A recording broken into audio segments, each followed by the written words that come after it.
Your body doesn't rest when you sleep, it rebuilds. During deep sleep, your body enters its most powerful recovery phase. This is when hormones are released at their highest levels. Nearly 80% of testosterone is produced during deep sleep.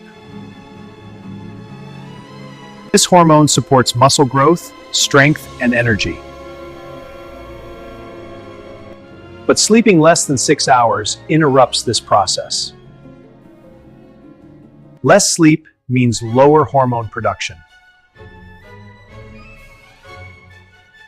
This affects strength, mood, focus, and overall health. When you sleep less, you're lowering your hormones voluntarily. Sleep is not only rest, it's repair.